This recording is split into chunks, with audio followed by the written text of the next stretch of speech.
I'm Deacon Keith Fournier.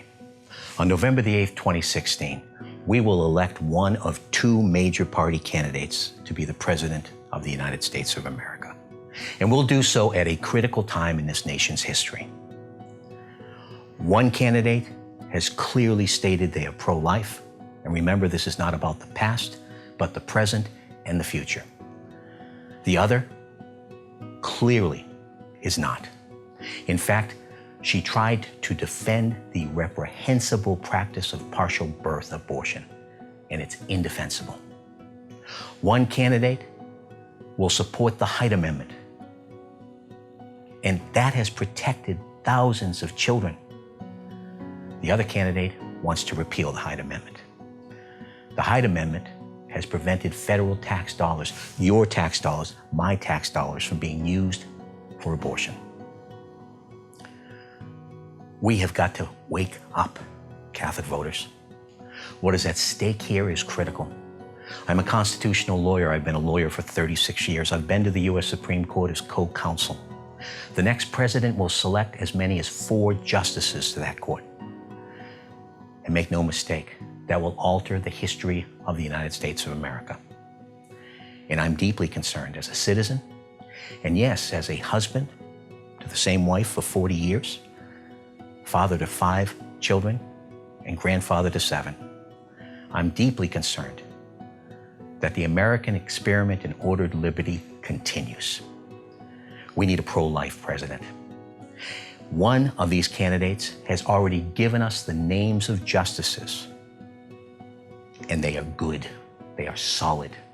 They will respect the Constitution, and they will defend life. And then there's religious freedom. It is at risk. Look at what happened to the Little Sisters of the Poor, Priests for Life, and Christians from across the confessional spectrum. As the robust vision of the free exercise of religion, which the American founders protected, is being threatened increasingly by a hostile approach to the church. The church has a right, in fact, a duty, to go into the public square and to be a prophetic and moral voice, to be what Jesus called leaven and light and salt in the loaf of human culture.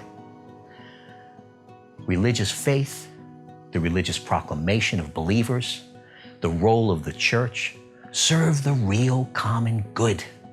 And we must elect a president who will protect the church's right to take her rightful place in the nation. Look, politics is not going to bring about a conversion of the culture.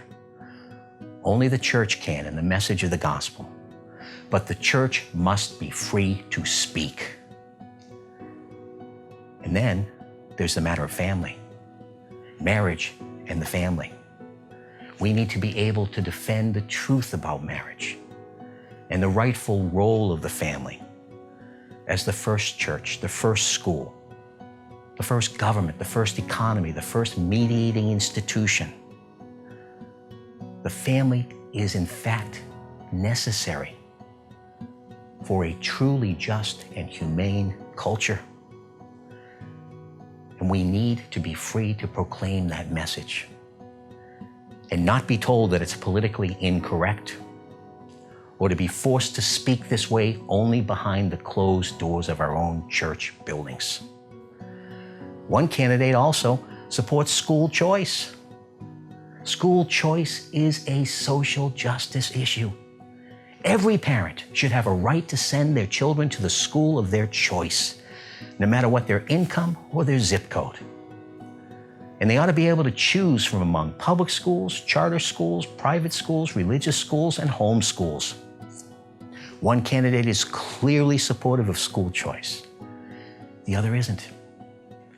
Now, I could go on, but I think those 3 areas alone make it clear that we must make the choice that will defend and protect the right to life, religious freedom, and the rightful role of parents. This election is not about personality, but policy.